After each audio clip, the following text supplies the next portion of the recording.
نحمدہ ونصلی ونسلم علی رسولہ الکریم اما بعد۔ بھائی اور دوستو، حضرت عمر بن خطاب رضی اللہ تعالی عنہ جب دنیا سے جانے لگے، ان کی شہادت ہوئی، تو انہوں نے وصیت فرمائی تھی۔ ان کی مختلف وصیتیں ہیں، ان میں سے ایک یہ تھی کہ جو بھی خلیفہ مقرر کیا جائے اس کو میں یہ وصیت کرتا ہوں، نصیحت کرتا ہوں کہ وہ کوئی بھی ایسا بوجھ عوام کے اوپر نہ ڈالے کہ جس کو عوام برداشت نہ کر سکے، یعنی عوام کے جو بنیادی حقوق ہیں ان کا خاص خیال کرنا ہے، اللہ تعالیٰ سے ڈرنا ہے۔ ایک نصیحت یہ فرمائی کہ اللہ کی ذات سے ڈرنا لوگوں کے بارے میں، اور لوگوں سے ڈرنا اللہ کے بارے میں، یعنی ان لوگوں کا حقوق کا خیال کرنا کہ اللہ کے خوف سے، کہ اللہ تعالیٰ تمہیں دیکھ رہا ہے، اللہ نے تمہیں ایک اقتدار دیا ہے، ایک جگہ پہ تمہیں ذمہ داری دی ہے، تو اس میں لوگوں کے حقوق کا خیال کرنا۔ اور دوسرا، لوگوں سے ڈرتے رہنا اللہ کے بارے میں، کہ لوگوں کا بھی خیال کرنا، اگر ان کے حقوق، تم بنیادی حقوق ان سے چھیننے کی کوشش کرو گے تو یہ تمہارا گریبان پکڑیں گے۔ تو موجودہ جو پاکستان کے اندر صورتحال ہے کہ پاکستان کی جو عوام ہے ان کے جو بنیادی حقوق ہیں، یعنی رہن سہن، کھانا پینا، وہ جینا، سکون سے زندگی گزارنا، یہ بھی حرام کر دیا گیا۔ کچھ دن پہلے جو لوگ، اور یہ جو کچھ کیا جا رہا ہے، یہ چند ایک مخصوص لوگ ہیں جو پاکستان کے اوپر عرصہ دراز سے مسلط ہیں، یعنی ان کے باپ دادا مسلط تھے، اب وہ مسلط ہو گئے ہمارے اوپر، اور وہ پاکستان کی عوام کے بنیادی حقوق بھی چھین کے کھائے جا رہے ہیں۔ ایسے لگتا ہے جیسے ان لوگوں کے اندر اللہ کا خوف ہے ہی نہیں۔ اب اس کو ہم یوں دیکھ سکتے ہیں کہ جب ایک بندہ سر عام بیٹھ کے جھوٹ بول رہا ہو، تو اور ایک ہے بندہ، ایسے کسی عام آدمی ایک جھوٹ بولتا ہے، ایک ایسا بندہ کہ جو یعنی لوگوں کے اندر بہت فیمس ہے، اس کے بہت زیادہ لوگ اس کے فالوور ہیں، اور وہ بہت بڑے یعنی ذمہ داری کے عہدے پر بیٹھتا ہے، وہ بندہ جب جھوٹ بولتا ہے اور سر عام جھوٹ بولتا ہے تو اس کا کیا حال ہوگا؟ اس کے نہ تو تقوی کا کوئی اعتبار ہے، نہ اس کے کوئی خوف خدا کا اعتبار ہے، کیونکہ چند دن پہلے یہی لوگ، کہ یہ جو پی ڈی ایم بنی ہوئی ہے، مکس اچار جو ہے، یہ چند دن پہلے کنٹینر پہ بیٹھے ہوئے بڑے زور سے یہ بول رہے تھے اور چیخ اور چلا رہے تھے کہ پاکستان کی عوام کے اوپر مہنگائی آ گئی ہے، مہنگائی سے غریب آدمی مر رہا ہے۔ لیکن چند دنوں کے بعد، مہینہ بھی نہیں گزرا، چند دنوں کے بعد ان لوگوں نے پھر مہنگائی کو ڈبل کر دیا، اور پھر سب نے مل بانٹ کے، پھر جو ہے نا وہ حکومت کو مل بانٹ کے، منسٹریز جتنی بھی ہیں وہ سب جو ہے نا مل بانٹ کے ابھی کھانا شروع کر دیا۔ اب وزارتیں ہر ایک کو مل گئی ہیں، اب سب کی زبان کو تالا لگ گیا ہے، اور یہ سب ایک دوسرے کو چور کہہ رہے تھے، اور آج ایک دوسرے کے ساتھ جو ہے نا ایک دوسرے کی ہیلپ کر رہے ہیں اور ایک دوسرے کو سپورٹ کر رہے ہیں۔ تو اس سے پتہ چلتا ہے کہ ان میں سے ایک بندہ بھی ایسا نہیں ہے کہ جس کے اندر اللہ کا خوف موجود ہو۔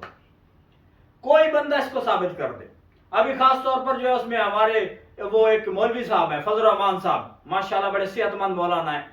اب ان کا یہ حال ہے کہ وہ چند دن پہلے جناب کہہ رہے تھے کہ بہت مہنگائی ہو گئی ہے۔ بھائی ٹھیک ہے، بہت اچھا کام کیا آپ نے، کہا کہ مہنگائی ہو گئی، لیکن ابھی مہنگائی ڈبل ہو گئی ہے اور مولانا صاحب کی زبان کے اوپر تالا لگ گیا۔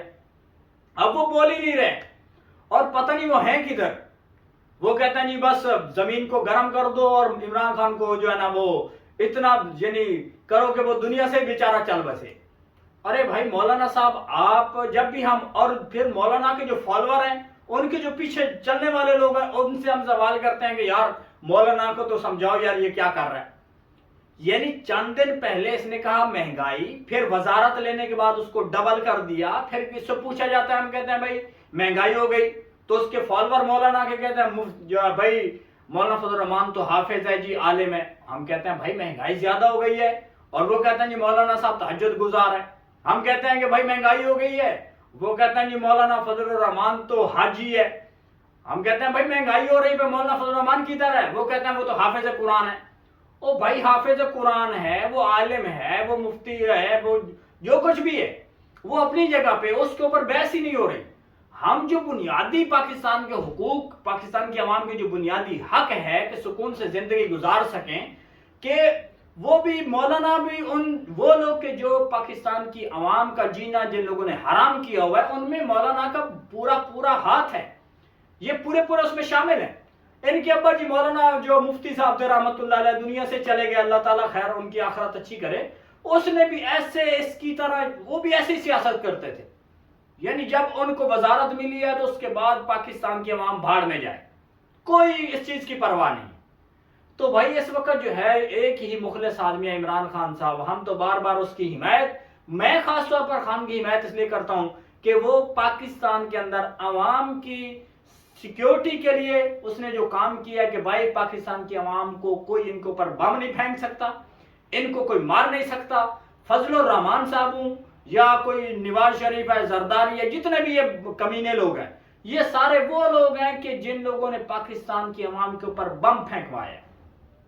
پاکستان کی عوام کو شہید کروایا، ان کی عزتوں کو تار تار کیا، یہ ایسے بیکار لوگ ہیں۔ تو اور پھر مہنگائی تو ایک الگ موضوع ہے، وہ بھی ساتھ ہے۔ اور پھر سے جب سے عمران خان صاحب کے اندر ایک بہت ساری اس کے اندر کوالٹیز ہیں، ان میں سے یہ بنیادی چیز ہے کہ وہ پاکستان کے ہر شہری کو اس کا حق، بنیادی حق کہ وہ آزادی کے ساتھ جی سکے، وہ سکون کی زندگی گزار سکے، وہ اس کے اوپر بات کر رہا ہے۔ باقی دینی حوالے سے بھی خان صاحب کے بہت سارے کام ہیں، لیکن ابھی جو ہماری جو پی ڈی ایم مکس اچار بنا ہوا ہے، اس سے پھر میرا سوال ہے کہ بھئی آپ مہربانی کریں، آپ اس کے بارے میں بتائیں کیا مہنگائی ختم ہو گئی؟ ابھی ایک ہی بندہ جو ہے مخلص آدمی بچا ہوا ہے جس کے پیچھے پوری مافیا پڑ گئی ہے، یعنی جتنی سیاسی پارٹیاں ہیں اور اس کے علاوہ جتنے اور جو ہے یعنی مقتدر حلقے ہیں کہ جن کے پاس طاقت ہے، وہ سارے مل کے کہتے ہیں بس خان صاحب کو مٹا دو کہ یہ عوام کو جگا رہا ہے۔ اور عمران خان صاحب کو تو میں سلوٹ پیش کرتا ہوں کہ اس بندے نے گولیوں کا سامنا کر لیا ہے، چاہے اس کو گولی بھی لگ گئی، اللہ تعالیٰ نے ان کی حفاظت فرمائی ہے، پھر بھی وہ بندہ اپنے جو انہوں نے سٹینڈ لیا تھا، جس بات کے اوپر جو بات انہوں نے کی تھی اس کے اوپر کھڑے ہوئے۔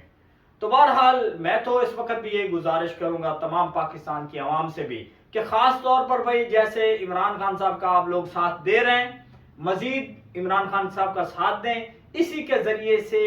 جو ہمارے پاکستان کے اندر جو عوام غریب لوگ ہیں ان کا کچھ بھلا ہو جائے گا۔ اور یہ جو پی ڈی ایم کا مکس اچار ہے، چاہے اس میں کوئی مولوی داخل ہیں، چاہے اس میں مفتی بیٹھے ہوئے ہیں، یہ وقتی طور پہ جھوٹ بول رہے ہیں، چاہے کوئی مفتی ہو، کوئی مولانا صاحب ہو، یہ پرلے درجے کے مکار اور جھوٹے لوگ ہیں۔ اور جھوٹ کیوں بول رہے ہیں؟ اس کی وجہ یہ ہے کہ ان کو یہی ڈر ہے کہ اگر ہم نے جھوٹ نہ بولا تو ہمیں تو مار دیا جائے گا۔ اور خان صاحب لیڈر بندہ، اس نے کہا مجھے مار دو، میں تو بھائی مرنے کو تیار ہوں۔ یہ مرنے کو تیار نہیں ہے، ان کو ڈر لگتا ہے کہ جو ہے نا ہمیں پکڑ کے جیل میں ڈال دیا جائے گا کہ تم ہماری بات کیوں نہیں مانتے ہو۔ تو اس لیے بھائی اور دوستو، جو پاکستان کی عوام ہمارے خان صاحب کے ساتھ کھڑی ہے، اللہ تعالیٰ ان کو بھی جزائے خیر دے۔ اور کچھ میرے یعنی جان پہچان اور دوست احباب بھی ہیں جن کا نون لیگ سے تعلق ہے، پی ڈی ایم سے، جو جتنی بھی جماعتیں ہیں سب کے ساتھ ہیں، ان کو بڑی تکلیف ہوتی ہے کہ مفتی عابد صاحب آپ کیوں ایسی بات کرتے ہیں۔ تو ان کو بھی میں یہی ان سے سوال کرتا ہوں کہ آپ ہی بتا دو کہ بھائی پی ڈی ایم کی جب یہ گورنمنٹ آنے لگی، اس سے چند دن پہلے ان سب نے مل کر کہا ہم مہنگائی کو ختم کر دیں گے، مہنگائی بہت ہو گئی ہے، اور آنے کے بعد اس کو ڈبل کر دیا ہے، اور پھر اس کے بعد ان کی زبان کو تالا لگ چکا ہے۔ تو ابھی وہ مفتی صاحبان کدھر گئے؟ ان سے سوال کیا جائے بھائی تم کدھر گئے ہو؟ بھائی عوام کا بنیادی حق کیا ہے؟ تمہارے تو بھائی تمہارے پاس تو تمہیں تو منسٹری مل گئی، سب کو وزارتیں مل گئی، ان کے پاس تو ان کی جیب میں تو پیسہ آ رہا ہے۔ اس سے جا کر پوچھو نا، جو غریب آدمی جو ہے، جو دن میں دہاڑی کرتا ہے، پھر جا کے اپنے بچوں کو کھانا کھلاتا ہے، اس بیچارے کے اوپر کیا گزر رہی ہے۔ تو بہرحال یہ ایک بنیادی جو ہے پاکستان کی عوام کا حق ہے۔ حضرت عمر بن خطاب رضی اللہ تعالیٰ عنہ نے نصیحت فرمائی تھی کہ میرے بعد جو بھی خلیفہ آئے اس کو چاہیے کہ وہ کوئی بھی عوام کے اوپر ایسا بوجھ نہ ڈالے کہ جس کو عوام برداشت نہ کر سکے۔ تو بہرحال پاکستان کی عوام سے پھر میری بھرپور گزارش ہے کہ جیسے عمران خان صاحب کے ساتھ کھڑے ہیں ایسے ہی کھڑے رہیں۔ اور یہ جو پی ڈی ایم کا مکس اچار ہے، یہ سارے وہ لوگ ہیں کہ جو